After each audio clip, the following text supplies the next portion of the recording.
اب اگلی پہلی تقریر مکرم منصور احمد صاحب.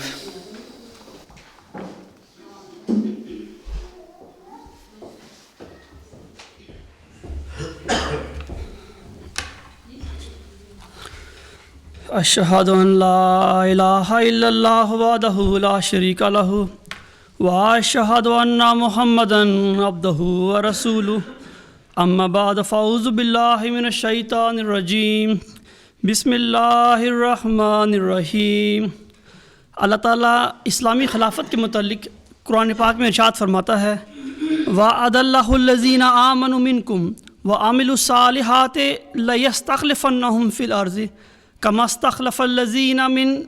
قبلہم ولا یمکنن لہم دینہم الذی ارتضی لہم ولا یبدلنہم من بعد خوفہم امنا یعبدون لا یشرکون بشیئا ومن کفر بعد ذلک فاولئک هم الفاسقون. حضرت مسیح موعود علیہ السلام اس آیت کی تفصیل میں فرماتے ہیں. تفصیل اس آیت کی یوں ہے کہ خدا تعالیٰ نے تم سے پہلے ان لوگوں کو روئے زمین پر خلیفے مقرر کیا تھا جو ایماندار اور صالح تھے اور ایمان کے ساتھ اعمال صالح جمع رکھتے تھے. اور خدا تعالیٰ وعدہ کرتا ہے کہ تم میں سے بھی اے مسلمانوں ایسے لوگوں کو جو انہی صفات حسنہ سے موصوف ہوں اور ایمان کے ساتھ اعمال صالح جمع رکھتے ہوں خلیفہ کرے گا. آپ فرماتے ہیں آیت کے صاف اور سیدھے معنی یہ ہیں کہ اللہ جل شانہ خلیفوں کے پیدا ہونے کی خوشخبری دے کر پھر باغیوں اور نافرمانوں کو دھمکی دیتا ہے کہ بعد خلیفوں کے پیدا ہونے کے جب وہ وقتاً فوقتاً پیدا ہوں اگر کوئی بغاوت اختیار کرے اور ان کی اطاعت اور بیعت سے منہ پھیرے تو وہ فاسق ہے. اب نادرستی معنوں کی کہاں ہے اور واضح ہو کہ اس آیت کریمہ سے وہ حدیث مطابق ہے جو پیغمبر خدا صلی اللہ علیہ وسلم فرماتے ہیں من لم یعرف امام زمانہ فقد مات میتۃ الجاہلیۃ. جس شخص نے اپنے زمانہ کے امام کو شناخت نہ کیا وہ جاہلیت کی موت مر گیا. یعنی جیسے جیسے ہر زمانہ میں امام پیدا ہوں گے جو لوگ ان کو شناخت نہیں کریں گے تو ان کی موت کفار کے موت کے مشابہ ہوگی. اسی طرح آپ علیہ السلام فرماتے ہیں اس جگہ یہ بھی واضح رہے کہ اللہ جل شانہ قرآن کریم میں فرماتا ہے انا نحن نزلنا الذکر وانا لہ لحافظون. یعنی ہم نے ہی اس کتاب کو اتارا ہے اور ہم ہی اس تنزیل کی محافظت کریں گے. اس میں اس بات کی تصریح ہے کہ یہ کلام ہمیشہ زندہ رہے گا اور اس کی تعلیم کو تازہ رکھنے والے اور اس کا نفع لوگوں کو پہنچانے والے ہمیشہ پیدا ہوتے رہیں گے. اس جگہ حفاظت ظاہری حفاظت فوائد و تاثیرات قرآنی مراد ہے اور وہ موافق سنت اللہ کے تبھی ہو سکتی ہے کہ وقتاً فوقتاً نائب رسول آویں جن میں ذلی طور پر رسالت کی تمام نعمتیں موجود ہوں اور جن کو وہ تمام برکات دی گئی ہوں جو نبیوں کو دی جاتی ہیں. اسی طرح آپ فرماتے ہیں پس یہ آیت در حقیقت اس دوسری آیت انا نحن نزلنا الذکر وانا لہ لحافظون کے لیے بطور تفسیر کے واقع ہے اور اس سوال کا جواب دے رہی ہے کہ حفاظت قرآن کریم کس طور سے ہوگی. سو خدا تعالیٰ فرماتا ہے میں اس نبی کریم کے خلیفے وقتاً فوقتاً بھیجتا رہوں گا. اور خلیفہ کے لفظ کو اشارہ کے لیے اختیار کیا گیا کہ وہ نبی کے جانشین ہوں گے اس کی برکتوں سے حصہ پائیں گے جیسا کہ پہلے زمانوں میں ہوتا رہا اور ان کے ہاتھ سے برجائی دین کی ہوگی اور خوف کے بعد امن پیدا ہوگا. یعنی ایسے وقتوں میں آئیں گے کہ جب اسلام تفرقہ میں پڑا ہوگا پھر ان کے آنے کے بعد جو ان سے سرکش رہے گا وہی لوگ بدکار اور فاسق ہیں. یہ اس بات کا جواب ہے کہ بعض جاہل کہا کرتے ہیں کہ کیا ہم پر اولیاء کا ماننا فرض ہے. سو اللہ تعالیٰ فرماتا ہے بے شک فرض ہے اور ان سے مخالفت کرنے والے فاسق ہیں اگر مخالفت پر ہی مریں.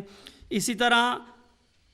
پھر آپ فرماتے ہیں عادت اللہ یہی ہے کہ وہ اپنی کتاب بھیج کر پھر اس کی تائید اور تصدیق کے لیے ضرور انبیاء کو بھیجا کرتا ہے. چنانچہ توریت کی تائید کے لیے ایک وقت میں 400 نبی آیا جن کے آنے پر بائبل اب تک شہادت دے رہی ہے. اس کثرت ارسال رسل میں اصل بید یہ ہے کہ خدا تعالیٰ کی طرف سے یہ عہد موقت ہو چکا کہ جو اس کی سچی کتاب کا انکار کرے تو اس کی سزا دائمی جہنم ہے. جیسا کہ وہ فرماتا ہے والذین کفروا وکذبوا بآیاتنا اولئک اصحاب النار هم فیہا خالدون. یعنی جو لوگ کافر ہوئے اور ہماری آیتوں کی تکذیب کی وہ جہنمی ہیں اور اس میں ہمیشہ رہیں گے. در حقیقت سوچنے والے کے لیے بات نہایت صاف اور روشن ہے کہ وہ خدا جس کا نام رحمان اور رحیم ہے اتنی بڑی سزا سزا دینے کے لیے کیوں کر یہ قانون اختیار کر سکتا ہے کہ بغیر پورے طور پر اتمام حجت کے مختلف بلاد کے ایسے لوگوں کو جنہوں نے صدہ برسوں کے لیے قرآن اور رسول کا نام سنا اور وہ عربی پڑھ نہیں سکتے، سمجھ نہیں سکتے، قرآن کی خوبیاں دیکھ نہیں سکتے، دائمی جہنم میں ڈال دے؟ اور کس انسان کا کانشس اس بات کو قبول کر سکتی ہے کہ بغیر اس کے کہ قرآن کریم کا منجانب اللہ ہونا اس پر ثابت کیا جائے، یوں ہی اس پر چھری پھیر دی جائے؟ بس یہی وجہ ہے کہ خدا تعالیٰ نے دائمی خلیفوں کا وعدہ دیا تا وہ ذلی طور پر انوار نبوت پا کر دنیا کو ملزم کریں اور قرآن کریم کی خوبیاں اور اس کی پاک برکات لوگوں کو دکھاویں۔ یہ بھی یاد رہے کہ ہر ایک زمانہ کے لیے تمام حجت بھی مختلف رنگوں میں ہوا کرتا ہے اور مجدد وقت ان قوتوں اور ملکوں اور کمالات کے ساتھ آتا ہے جو موجودہ مفاسد کا اصلاح پانا ان کمالات پر موقوف ہوتا ہے۔ سو خدا تعالیٰ ہمیشہ اسی طرح کرتا رہے گا جب تک کہ اس کو منظور ہے کہ آثار رشد اور اصلاح کی دنیا میں باقی رہیں۔ یہ باتیں بے ثبوت نہیں بلکہ نظائر متواترہ اس کے شاہد ہیں۔ اسی طرح آپ فرماتے ہیں جس طرح پر عقل اس بات کو واجب اور متحتم ٹھہراتی ہے کہ کتب الہی کی دائمی تفہیم اور تعلیم کے لیے ضروری ہے کہ ہمیشہ انبیاء کی طرح وقتاً فوقتاً ملہم اور مکلم اور صاحب علم لدنی پیدا ہوتے رہیں، اسی طرح جب ہم قرآن پر نظر ڈالتے ہیں اور غور کی نگاہ سے اس کو دیکھتے ہیں تو وہ بھی بآواز بلند یہی فرما رہا ہے کہ روحانی معلموں کا ہمیشہ کے لیے ہونا اس کے ارادہ قدیم میں مقرر ہو چکا۔ خلیفہ رابع صاحب ایک مجلس عرفان میں فرماتے ہیں کہ اسلام کی پہلی صدی کے ختم ہونے سے بہت پہلے خلافت کا نظام ٹوٹ گیا اور خلافت کا نظام ٹوٹنے کے نتیجے میں روحانی نظام حکومت سے الگ ہو گیا اور مرکزی نظام دو حصوں میں بٹ گیا۔ ایک صلحاء اور اولیاء پیدا ہونے شروع ہوئے جنہوں نے اپنے طور پر اسلام کو زندہ رکھنے کی کوشش کی اور اس دوران میں جب بگاڑ پیدا ہوا 100 سال کے بعد اللہ تعالیٰ نے حضرت عمر بن عبدالعزیز کو مجدد بنایا جو بظاہر خلیفہ بھی تھے، لیکن ان کا اصل مقام مجددیت کا تھا کیونکہ خلافت راشدہ تو ختم ہو چکی۔ مجلس عرفان صفحہ نمبر 123۔ حضرت مہدی موعود علیہ السلام فرماتے ہیں خلیفہ کے معنی جانشین کے ہیں جو تجدید دین کرے۔ نبیوں کے زمانہ کے بعد جو تاریکی پھیل جاتی ہے اس کو دور کرنے کے واسطے جو ان کی جگہ آتے ہیں انہیں خلیفہ کہتے ہیں۔ لہٰذا حضرت عمر بن عبدالعزیز بظاہر خلیفہ نہیں بلکہ خلیفۃ اللہ تھے۔ جہاں تک اسلامی خلافت کے نظام کے ٹوٹنے کا تعلق ہے تو اس زمن میں حضرت مسیح موعود علیہ السلام فرماتے ہیں خدا تعالیٰ اس امت کے لیے خلافت دائمی کا صاف وعدہ فرماتا ہے۔ اگر خلافت دائمی نہیں تھی تو شریعت موسوی کے خلیفوں سے تشبیہ دینا کیا معنی رکھتا ہے؟ اگر خلافت راشدہ صرف 30 برس رہ کر پھر ہمیشہ کے لیے اس کا دور ختم ہو گیا تو اس سے لازم آتا ہے کہ خدا تعالیٰ کا ہرگز یہ ارادہ نہیں تھا کہ اس امت پر ہمیشہ کے لیے ابواب شہادت مفتوح رکھے، کیونکہ روحانی سلسلے کی موت سے دین کی موت لازم آتی ہے اور ایسا مذہب ہرگز زندہ نہیں کہلا سکتا جس کے قبول کرنے والے خود اپنی زبان سے یہ اقرار کریں کہ 1300 سال سے یہ مذہب مرا ہوا ہے۔ پس جو شخص خلافت کو صرف 30 برس تک مانتا ہے وہ اپنی نادانی سے خلافت کی علت غائی کو نظر انداز کرتا ہے اور نہیں جانتا کہ خدا تعالیٰ کا یہ ارادہ ہرگز نہ تھا کہ رسول کریم کی وفات کے بعد صرف 30 برس تک رسالت کی برکتوں کو خلیفوں کے لباس میں قائم رکھنا ضروری ہے، پھر بعد اس کے دنیا تباہ ہو جائے تو ہو جائے، کچھ پرواہ نہیں، بلکہ پہلے دنوں میں تو خلیفوں کا ہونا بجز شوکت اسلام پھیلانے کے اور زیادہ ضرورت نہیں رکھتا تھا، کیونکہ انوار رسالت اور کمالات نبوت تازہ بتازہ پھیل رہے تھے اور ہزارہا معجزات بارش کی طرح ابھی نازل ہو چکے تھے۔ پس یہ حقیر خیال خدا تعالیٰ کی نسبت تجویز کرنا کہ اس کو صرف اس امت کے 30 برس ہی کا فکر تھا اور پھر اس کو ہمیشہ کے لیے ضلالت میں چھوڑ دیا اور وہ نور جو قدیم سے انبیاء سابقین کی امت میں وہ خلافت کے آئینہ میں دکھلاتا رہا اس امت کے لیے دکھلانا اس کو منظور نہ ہوا، کیا عقل سلیم خدائے رحیم کی نسبت ان باتوں کو تجویز کرے گی؟ ہرگز نہیں۔ اسی طرح حضرت مہدی و مسیح علیہ السلام کے دوسرے بیٹے حضرت مرزا بشیر احمد رضی اللہ تعالیٰ عنہ اپنی کتاب اسلامی خلافت کا صحیح نظریہ میں فرماتے ہیں یاد رکھنا چاہیے گو خلافت کا حکم دائمی ہے، یعنی جب بھی کوئی نبی مبعوث ہوگا تو اس کے بعد لازماً خلافت آئے گی، مگر خلافت کا سلسلہ دائمی نہیں ہے، یعنی یہ ضروری نہیں ہے کہ ایک نبی کے بعد اس کے خلفاء کا سلسلہ ہمیشہ متصل صورت میں قائم رہے، بلکہ خلافت کا زمانہ حالات اور ضرورت پر موقوف ہے۔ یعنی چونکہ خلافت نبوت کا تتمہ ہے، اس لیے جب تک خدا تعالیٰ کسی نبی کے کام کی تکمیل اور اس کے بوئے ہوئے بیج کی حفاظت کے لیے خلافت کے سلسلے کو ضروری خیال فرماتا ہے، یہ سلسلہ قائم رہتا ہے، اور اس کے بعد یہ سلسلہ ختم ہو جاتا ہے، اور پھر خلافت کی جگہ ملوکیت یا با الفاظ دیگر جماعت اور قوم کا دورہ شروع ہو جاتا ہے۔ چنانچہ ہمارے آقا صلی اللہ علیہ وسلم اپنے خلفاء کے متعلق فرماتے ہیں، یعنی میرے بعد خلفاء کا سلسلہ 30 سال رہے گا، اور اس کے بعد ملوکیت کا رنگ قائم ہو جائے گا، اور اصولی رنگ میں آپ فرماتے ہیں یعنی کوئی نبوت ایسی نہیں گزری جس کے بعد خلافت نہ آئی ہو، اور کوئی خلافت ایسی نہیں ہوئی جس کے بعد ملوکیت کا رنگ قائم نہ ہوا ہو۔ آپ فرماتے ہیں ان دونوں حدیثوں میں پہلی حدیث یہ بتا رہی ہے کہ حضرت صلی اللہ علیہ وسلم نے اپنے بعد متصل خلافت کا زمانہ 30 سال قرار دیا، اور تاریخ سے ثابت ہے یہ زمانہ حضرت ابو بکر صدیق رضی اللہ تعالیٰ عنہ سے لے کر حضرت علی رضی اللہ تعالیٰ عنہ کی خلافت تک پورا ہو جاتا ہے، جس کے بعد ملوکیت کا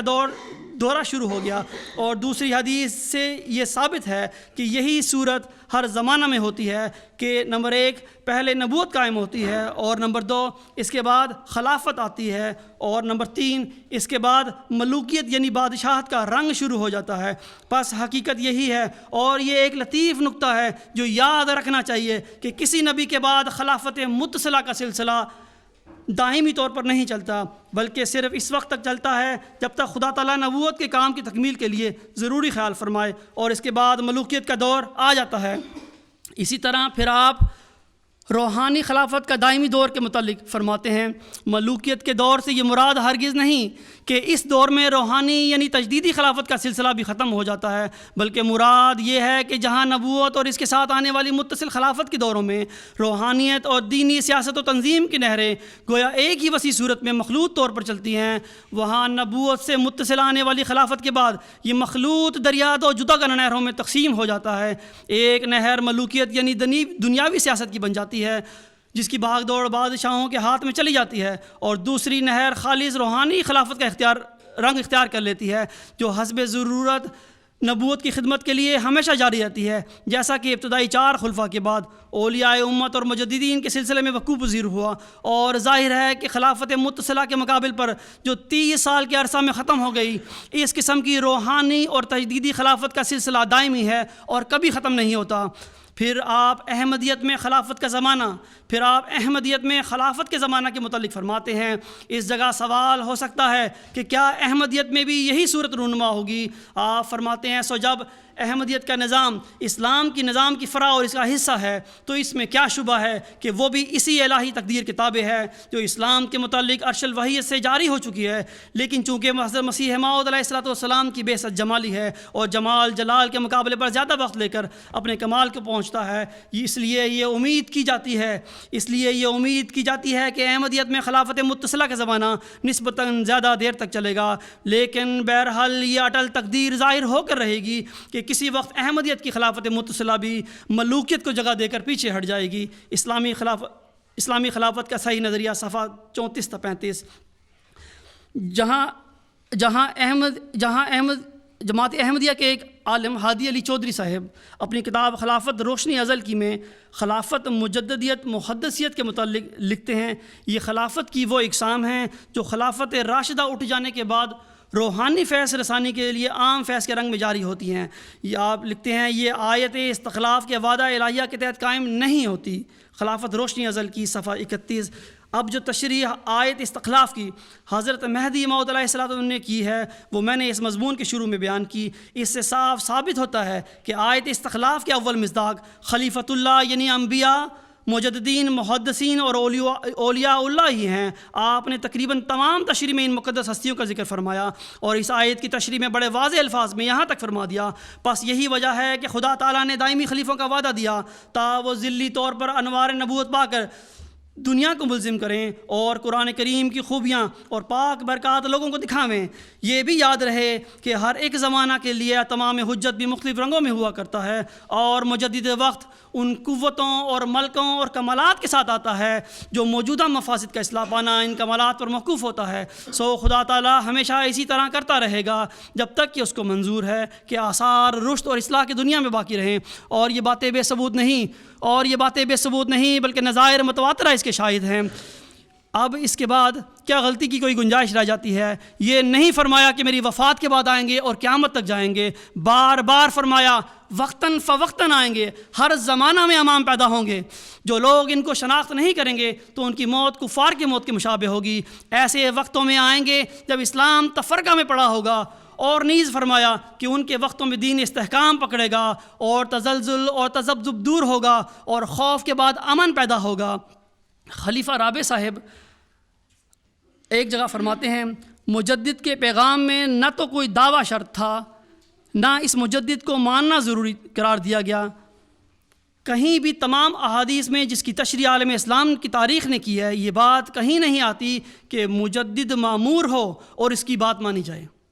ایک بزرگ ہے جس نے خدمت کی ہے اور خدا نے اس کو خدمت کی عظیم توفیق عطا فرمائی ہے اور گرتے ہوئے حالات کو سنبھالنے کی توفیق بخشی ہے۔ یہ ہے مجددیت کا تصور۔ لیکن خلافت کے مقابل جس کا قرآن مجید میں ذکر ہے،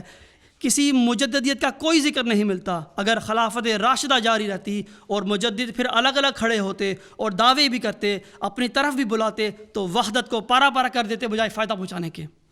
انا للہ و انا الیہ راجعون۔ مجلس عرفان صفحہ 123 تا 124۔ اب اس کے مقابل پر حضرت مسیح موعود علیہ السلام کا فتویٰ بھی سن لیجئے۔ آپ علیہ السلام فرماتے ہیں، یہ کہنا کہ مجددوں پر ایمان لانا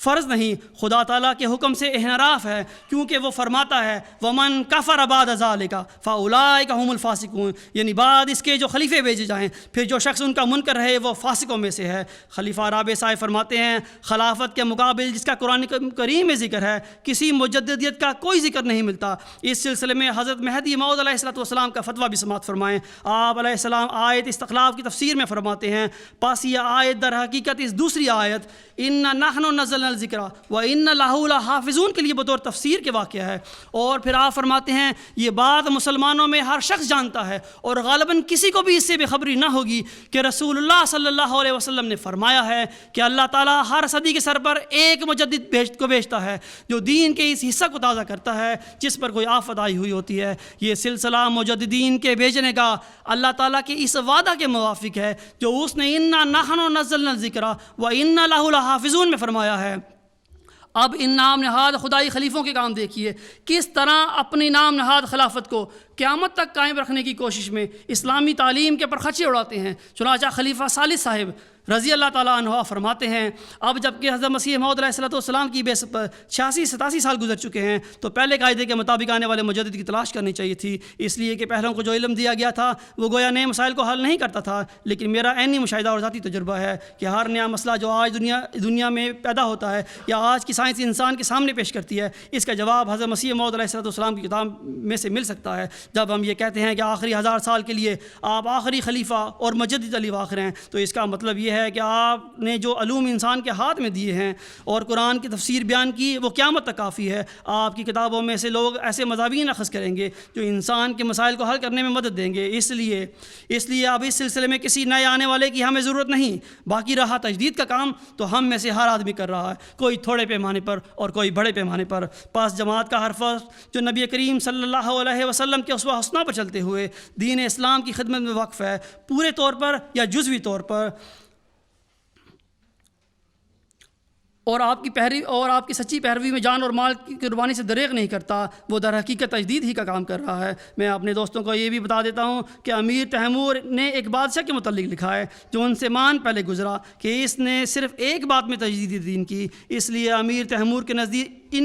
ان کو بھی مجدد کہہ سکتے ہیں، لیکن وہ خاص سلسلہ جو 13 پر ختم ہو گیا، اس سلسلے میں کسی نے نہیں آنا مگر وہ جو حضرت مسیح موعود علیہ السلام کے لیے بطور ذل کے ہو۔ چنانچہ ایک اور جگہ آپ نے فرمایا خلافت کا سلسلہ آپ کے لیے بطور ذل کے ہے۔ خلافت کا سلسلہ بطور ذل کے اس لیے کہ خلیفہ وقت قرآن کریم کی تفسیر کرے گا اور اس طرح اپنے زمانہ کے مسائل کو حل کرتا چلا جائے گا، اور اس سلسلے میں کہ کسی نئے مجدد کی ضرورت ان معنوں میں نہیں پڑے گی، ورنہ تو یہ ظلم ہو جاتا کہ انسانی مسائل پیدا ہو جاتے اور حل کرنے والا نہ ہوتا، اور کوئی طریق ایسا اور کوئی ایسا طریق نہ بتایا جاتا کہ قرآن کریم سے حل کیسے نکلتا ہے۔ پھر اب حضرت مسیح موعود علیہ الصلوۃ والسلام کی کتب میں سے کوئی نہ کوئی اصل بیج مل جاتا ہے جس سے مسائل حل کرنے میں مدد ملتی ہے۔ 3 اہم خطبات صفحہ 41 تا 43 فرمودہ خلیفۃ المسیح الثالث فرینکفرٹ۔ ایسے ہی لوگوں کے متعلق حضرت مسیح موعود علیہ الصلوۃ والسلام فرماتے ہیں، معترض صاحب اس بات کو کافی سمجھتے ہیں کہ قرآن موجود ہے اور علماء موجود ہیں اور خود بخود اکثر لوگوں کے دلوں کو اسلام کی طرف حرکت ہے، پھر کسی مجدد کی کیا ضرورت ہے؟ لیکن افسوس کہ معترض کو یہ سمجھ نہیں کہ مجدد اور روحانی خلیفوں کی اس امت میں ایسے ہی طور پر ضرورت ہے جیسا کہ قدیم سے انبیاء کی ضرورت پیش آتی رہی ہے۔ اسی طرح آپ فرماتے ہیں، ہر صدی کے سر پر اس قسم کی غلطیوں کو مٹانے اور توجہ اللہ دلانے کے لیے مجدد کا وعدہ دیا گیا۔ اگر ہر صدی پر مجدد کی ضرورت نہ تھی بلکہ بقول آپ کے قرآن کریم اور علماء کافی تھے، تو پھر نبی کریم صلی اللہ علیہ وسلم پر اعتراض آتا ہے کہ حج کرنے والے حج کو جاتے ہیں، زکوٰۃ بھی دیتے ہیں، روزے بھی رکھتے ہیں، پھر بھی حضرت صلی اللہ علیہ وسلم نے فرمایا کہ 100 برس کے بعد مجدد آئے گا۔ مخالفین بھی اس بات کے قائل ہیں۔ پھر خلیفہ صاحب لکھتے ہیں، باقی رہا تجدید کا کام تو ہم میں سے ہر آدمی کر رہا ہے، کوئی تھوڑے پیمانے پہ اور کوئی بڑے پیمانے پر۔ پس جماعت کا ہر فرد جو نبی کریم صلی اللہ علیہ وسلم کے اسوہ حسنہ پر چلتے ہوئے دین اسلام کی خدمت میں وقف ہے، پورے طور پر یا جزوی طور پر، اور جان و مال کی قربانی سے دریغ نہیں کرتا، وہ در حقیقت تجدید ہی کا کام کر رہا ہے۔ یہ اسلامی تعلیم کی دہجیاں بکھیرنے میں مصروف عمل ہیں۔ اور دوسری طرف حضرت مہدی موعود علیہ الصلوۃ والسلام نے ان کی تعلیم کو پہلے ہی باطل قرار دے دیا۔ چنانچہ آپ علیہ السلام فرماتے ہیں، صرف رسمی اور ظاہری طور پر قرآن شریف کے تراجم پھیلانا یا فقط کتب دینیہ اور احادیث نبویہ کو اردو یا فارسی میں ترجمہ کر کے رواج دینا بدعات سے بھرے ہوئے خوش طریقے جسے زمانہ حال کہ اکثر مشائخ کا دستور رہا ہے سکھلانا، یہ امور ایسے نہیں جن کو کامل اور واقعی طور پر تجدید دین کہا جائے، بلکہ مؤخر الذکر طریق تو شیطانی راہوں کی تجدید اور دین کا ہردن۔ قرآن شریف اور احادیث کے صحیحہ کو دنیا میں پھیلانا بے شک عمدہ طریقہ ہے، مگر رسمی طور پر اور تکلف اور فکر اور ہوش سے یہ کام کرنا اور پھر نفس واقعی طور پر قرآن اور حدیث اور قرآن کا مورد نہ ہونا، ایسی ظاہری اور بے مغز خدمتیں ہر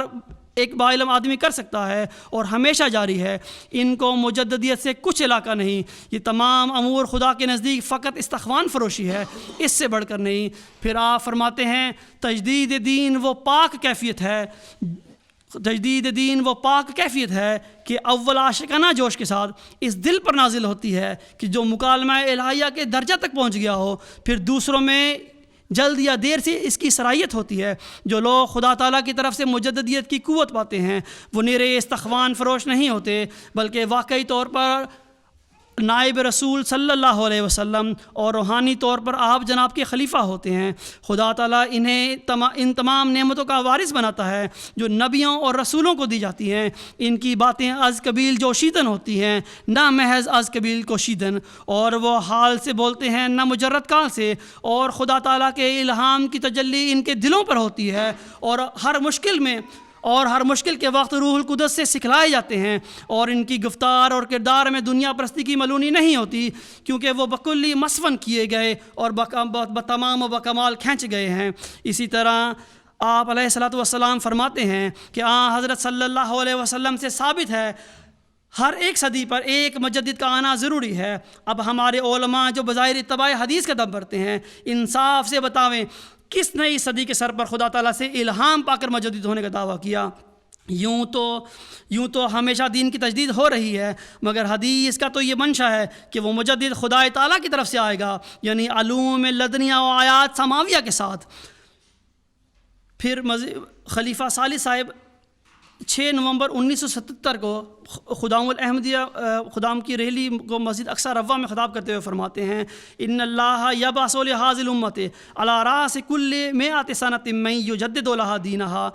خدا تعالیٰ من کو ہر صدی کے سر پر اس امت کے لیے کھڑا کرے گا۔ آپ فرماتے ہیں، میں خاص طور پر لفظ من پر زور دے رہا ہوں۔ اللہ تعالیٰ کئی لوگوں کو کھڑا کرے گا جو مذہب کی تجدید کریں گے۔ آپ فرماتے ہیں، جب میں اس روایت پر غور کرتا ہوں تو مجھے معلوم ہوتا ہے کہ یہ روایت اس تصور سے خالی ہے کہ ہر صدی کے سر پر ایک مجدد ظاہر ہوتا ہے۔ یہ حدیث کہتی ہے کہ ہر صدی کے سر پر من ظاہر ہوگا، جس کا مطلب یہ ہے کہ حضور صلی اللہ علیہ وسلم کے ایسے خلفاء آئیں گے جو دین کی تجدید کا کام کریں گے۔ عربی زبان میں من کا مطلب ایک، دو یا کئی کے ہوتے ہیں، پس اگر ہم کئی کے معنی لیتے ہیں تو اس سے ظاہر ہوتا ہے کہ کئی لوگ حضور صلی اللہ علیہ وسلم کے خلفاء متقی اور نیک ہوں گے جو دین اسلام کی خدمت کریں گے۔ یہاں پر خاص ایک شخص کا کوئی ذکر نہیں۔ خلافت اور مجددیت صفحہ 17 تا 20۔ اس سلسلے میں خلیفہ رابع صاحب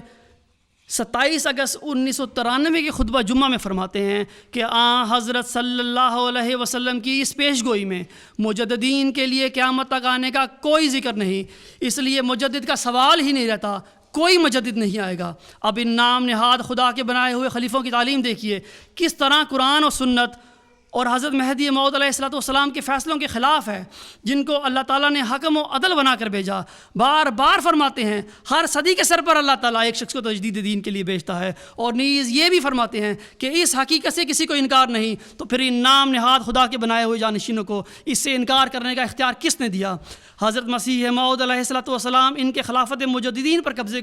کے خوابوں کو پاش کرتے ہوئے فرماتے ہیں، جاننا چاہیے کہ اگرچہ عام طور پر رسول اللہ صلی اللہ علیہ وسلم کی طرف سے یہ حدیث صحیح ثابت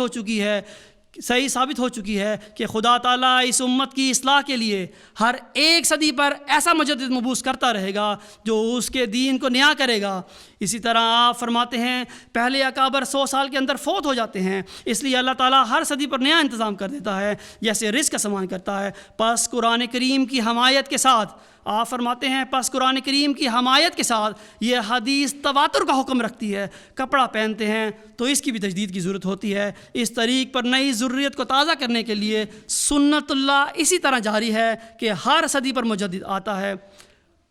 پھر حضرت خلیفۃ المسیح اول رضی اللہ تعالیٰ عنہ فرماتے ہیں، میں نے تجربہ کیا کہ رسول اللہ صلی اللہ علیہ وسلم کی کتاب اور طرز انسان کے پاس ہو تو باطل مذاہب خواہ وہ اندرونی ہوں یا بیرونی ہوں ٹھہر نہیں سکتے۔ اسی طرح آپ فرماتے ہیں اللہ تعالیٰ خود اس دین کی نصرت اور تائید اور حفاظت فرماتا ہے اور اپنے مخلص بندوں کو دنیا میں بھیجتا ہے جو اپنے کمالات اور تعلقات الہیہ میں ایک نمونہ ہوتے ہیں۔ ان کو دیکھ کر معلوم ہو جاتا ہے کہ ایک انسان کیوں کر خدا تعالیٰ کو اپنا لیتا ہے۔ ہر صدی کے سر پر ایک مجدد آتا ہے جو ایک خاص جماعت قائم کرتا ہے۔ میرا عقیدہ تو یہ ہے کہ ہر 45، 50 اور 100 برس پہ آتا ہے۔ اسی طرح حضرت مرزا بشیر احمد رضی اللہ تعالیٰ عنہ اپنی کتاب تبلیغ ہدایت صفحہ نمبر 11 پر لکھتے ہیں، غرض ہر ظلمت کے وقت خدا کی طرف سے کسی روحانی مسلک کا مبعوث ہونا ضروری ہے، اور عملاً بھی آج تک اسلام کے اندر اللہ تعالیٰ کی یہی سنت چلی آئی ہے کہ وہ اپنے الہام کے ساتھ اپنے پاک بندوں کو اسلام کی نصرت اور مسلمانوں کی اصلاح کے واسطے کھڑا کرتا ہے۔ اور حضرت صلی اللہ علیہ وسلم کی پیشگوئی بھی یہی بتاتی ہے کہ ہر ظلمت کے وقت عموماً اور صدیوں کے سر پر خصوصاً مجدد مبعوث کیے جائیں گے۔ آج سے 128 سال قبل 14ویں صدی ہجری کے مجدد کو مبعوث کرنے کے لیے اللہ تعالیٰ نے 1299 یعنی 1882 میں اللہ تعالیٰ نے حضرت مرزا غلام احمد علیہ السلام پر ماموریت کا پہلا الہام نازل فرمایا تھا، اور آپ کو علم دیا گیا کہ اس زمانہ میں تجدید ہے اور احیاء اسلام کی خدمت آپ کے سپرد کی گئی ہے۔ تاہم آپ نے دعویٰ نہیں کیا، لیکن متواتر الہامات کے باعث 1306 ہجری یعنی 1885 میں آپ نے اپنے آپ کو محض مجدد وقت کی حیثیت سے پیش کیا۔ اسی طرح اللہ تعالیٰ نے سیدنا عبدالغفار جنبہ علیہ السلام کو وسط ربیع الاول 1404 یعنی وسط دسمبر 1983 میں ماموریت کا پہلا الہام نازل فرما کر آپ کو اس غلام مسیح الزماں کے منصب پر فائز فرمایا، جس کی خبر الہاماً اللہ تعالیٰ نے حضرت مہدی موعود علیہ السلام کو 20 فروری 1886 کے الہام میں دی تھی، اور حضرت مہدی موعود علیہ السلام نے اس موعود غلام کو مسلم موعود کا نام بھی دیا۔ اللہ تعالیٰ نے جہاں حضرت مہدی موعود علیہ السلام کو آپ کے بعد آنے والے یزید ثانی کی خبر دی، وہاں اللہ تعالیٰ نے بار بار بڑی کثرت کے ساتھ آپ علیہ السلام کی وفات تک آپ علیہ السلام کے بعد نازل ہونے والی قدرت ثانیہ کی بھی خبر دی۔ چنانچہ رسالہ الوصیت میں فرماتے ہیں، اور چاہیے کہ جماعت کے بزرگ جو نفس پاک رکھتے ہیں میرے نام پر میرے بعد لوگوں سے بیعت لیں۔ خدا تعالیٰ چاہتا ہے کہ ان تمام روحوں کو جو زمین کی متفرق آبادیوں میں آباد ہیں، کیا یورپ اور کیا ایشیا، ان سب کو جو نیک فطرت رکھتے ہیں توحید کی طرف کھینچے اور اپنے بندوں کو دین واحد پر جمع کرے۔ یہی خدا تعالیٰ کا مقصد ہے جس کے لیے میں دنیا میں بھیجا گیا، سو تم اس مقصد کی پیروی کرو، مگر نرمی اور اخلاق اور دعاؤں پر زور دینے سے، اور جب تک کوئی خدا سے روح القدس پا کر کھڑا نہ ہو سب میرے بعد مل کر کام کرو۔ آپ فرماتے ہیں ایسے لوگوں کا انتخاب مومنوں کی اتفاق رائے پر ہوگا، پس جس شخص کی نسبت 40 مومن اتفاق کریں کہ وہ اس بات کے لائق ہے کہ میرے نام پر لوگوں سے بیعت لے، وہ بیعت لینے کا مجاز ہوگا، اور چاہیے کہ وہ اپنے تئیں دوسروں کے لیے نمونہ بناوے۔ خدا نے مجھے خبر دی ہے کہ میں تیری جماعت کے لیے تیری ہی ذریے سے ایک شخص کو قائم کروں گا اور اس کو اپنے قرب اور وحی سے مخصوص کروں گا، اور اس کے ذریعے حق ترقی کرے گا اور بہت سے لوگ سچائی کو قبول کریں گے۔ سو ان دنوں کے منتظر رہو، اور تمہیں یاد رہے کہ ہر ایک کی شناخت اس کے وقت میں ہوتی ہے، اور قبل از وقت ممکن ہے کہ وہ معمولی انسان دکھائی دے یا بعض دھوکہ دینے والے خیالات کی وجہ سے قابل اعتراض ٹھہرے، جیسا کہ قبل از وقت ایک کامل انسان بننے والا بھی پیٹ میں صرف ایک نطفہ یا حلقہ ہوتا ہے۔ اب آخر میں وہ دلیل جس کو اللہ تعالیٰ نے حضرت صلی اللہ علیہ وسلم کی صداقت میں پیش کر کے قیامت تک آنے والے مدیان اللہ کے لیے معیار بنایا، اور جس معیار کو خود حضرت بانی سلسلہ حضرت مہدی علیہ السلام نے اپنی صداقت کے لیے پیش فرمایا، بیان کر کے اس مضمون کو ختم کرتا ہوں۔ اس سلسلے میں آپ فرماتے ہیں ہمارے دعوی الہام و مکالمہ الہیہ کو کی اشاعت کو یوں تو بہت سال گزرے، لیکن براہین کی اشاعت سے بھی لیا جائے تو 20 سال ہو چکے۔ ہمارے مخالف جو ہم کو جھوٹا اور اپنے دعویٰ میں مفتری قرار دیتے ہیں، ان سے کوئی سوال کرے کہ خدا تعالیٰ تو کسی ایسے مفتری کو جو اس پر الہام اور مکالمہ کا افتراء کرے مہلت نہیں دیتا۔ یہاں تک کہ رسول اللہ صلی اللہ علیہ وسلم کو بھی فرمایا کہ اگر تو بعض باتیں اپنی طرف سے کہتا اور تو ہم شارک سے پکڑ لیتے، پھر کسی اور کی کیا خصوصیت ہو سکتی ہے۔ اس سے صاف سمجھ میں آتا ہے کہ اللہ تعالیٰ پر الہام کا افتراء کرنے والا کبھی بھی مہلت نہیں پاتا۔ اب ہم پوچھتے ہیں کہ اگر یہ ہمارا سلسلہ خدا تعالیٰ کا قائم کردہ نہیں تو کسی قوم کی تاریخ سے ہم کو بتا دو کہ خدا تعالیٰ پر کسی نے افتراء کیا ہو اور پھر اسے مہلت دی گئی ہو۔ ہمارے لیے تو یہ معیار صاف ہے۔ رسول اللہ صلی اللہ علیہ وسلم کا زمانہ 23 سال تک کا ایک دراز زمانہ ہے۔ اس صادق اور کامل نبی کے زمانہ سے قریباً ملتا ہوا زمانہ اللہ تعالیٰ نے اب تک ہم کو دیا، کیونکہ براہین کی اشاعت پر 20 سال ہوئے جو ناعاقبت اندیش معترضوں کے نزدیک افتراء کا پہلا زمانہ ہے۔ اب تک تو ہم ایک مسلم و صادق جملہ صادقوں کے سرتاج کے زمانہ سے ملتا ہوا زمانہ پیش کرتے ہیں، اور یہ ظالم کہتے جاتے ہیں کہ جھوٹ ہے۔ افسوس ہماری تکذیب کے خیال میں یہ لوگ یہاں تک اندھے ہو گئے کہ ان کو یہ بھی نظر نہیں آتا کہ اس انکار کی زد رسول اللہ صلی اللہ علیہ وسلم پر کیسی پڑتی ہے، کیونکہ اگر 20-22 سال تک بھی خدا تعالیٰ کسی مفتری کو مدد دے سکتا ہے تو پھر مجھے تو تعجب ہی آتا ہے، نہیں بلکہ دل کانپ اٹھتا ہے کہ رسول اللہ صلی اللہ علیہ وسلم کی صداقت پر یہ کیا دلیل پیش کریں گے۔ ایک مسلمان رسول اللہ صلی اللہ علیہ وسلم کے سچے متبع کے منہ سے جب وہ اتنا دراز عرصہ تک مدعی کو مہلت پاتے ہوئے دیکھ لے، کبھی یہ نہیں نکل سکتا کہ جھوٹا اور کاذب بھی اس قدر عرصہ دراز کی مہلت پا لیتا ہے۔ اگر اور کوئی نشان اور دلیل ایسے مدعی کی صداقت کی نہ ملے، تب بھی ایک سچے مسلمان کو حسن ظن اور ایمانداری کی روح سے لازم آتا ہے کہ انکار نہ کرے، کیونکہ اس کا زمانہ رسول اللہ صلی اللہ علیہ وسلم کے زمانہ سے مشابہ ہو گیا۔ اگر کوئی عیسائی کہے کہ مفتری کو مہلت مل سکتی ہے تو اس امر کا ثبوت دے، مگر مسلمان تو ایسا کہہ ہی نہیں سکتا۔ بس اب ہمارے مخالف بتائیں کہ کیا ایک کاذب دجال مفتری اللہ طرز استدلال نبوت میں شریک ہو سکتا ہے؟ ماننا پڑے گا، ہرگز نہیں۔ پھر وہ ہمارے دعویٰ کو سوچیں کہ اس زمانہ پر غور کریں جو استدلال نبوت کا زمانہ ہے۔ غرض ہر پہلو میں بہت سی باتیں ہیں جو ایک سوچنے والے کو مل سکتی ہیں اور ایک دور اندیش ان سے فائدہ اٹھا سکتا ہے۔ سیدنا مسلم موعود حضرت عبدالغفار جنبہ علیہ السلام کو ماموریت کا پہلا اعلام وسط دسمبر 1983 کو ہوا۔ 12 اپریل 1993 کو آپ نے حضرت مرزا طاہر احمد خلیفۃ المسیح رابع کو ایک خط لکھ کر ان الہامات سے آگاہ فرمایا۔ پھر آپ نے ان کو 22 فروری 1997 کو تفصیلی خط لکھ کر اپنے دعوی الہام سے آگاہ فرمایا۔ پھر آپ نے 10 جون 2002 کو آپ نے اللہ تعالیٰ کے حکم پر اپنا جامع دعویٰ بما دلائل ان کی طرف ارسال فرمایا۔ آپ کی ماموریت کے پہلے الہام سے لے کر آج تک تقریباً 27 سال کا عرصہ گزر چکا ہے، جو قرآن کریم کے بیان کردہ معیار، جس کی حضرت مہدی و مسیح موعود علیہ الصلوۃ والسلام نے نہ صرف تصدیق کی بلکہ آپ نے اپنی سچائی اور آئندہ آنے والے ہر مدیان اللہ کی سچائی کے لیے بیان فرمایا۔ آپ کی سچائی کا ایسا عظیم شان ثبوت ہے کہ بقول حضرت مہدی موعود علیہ الصلوۃ والسلام کے اس سے کوئی مسلمان انکار نہیں کر سکتا۔ آخر میں یہی دعا ہے کہ اللہ تعالیٰ تمام لوگوں کو جو اپنے آپ کو احمدی مسلمان کہتے ہیں کہ وہ مجدد وقت سیدنا عبدالغفار جنبہ علیہ الصلوۃ والسلام پر ایمان لا کر اپنے آپ کو آسمان پر اللہ اور اس کے رسول صلی اللہ علیہ وسلم اور اس کے مہدی و مسیح علیہ السلام کی نظر میں حقیقی احمدی مسلمان بننے کی توفیق عطا فرمائے، آمین۔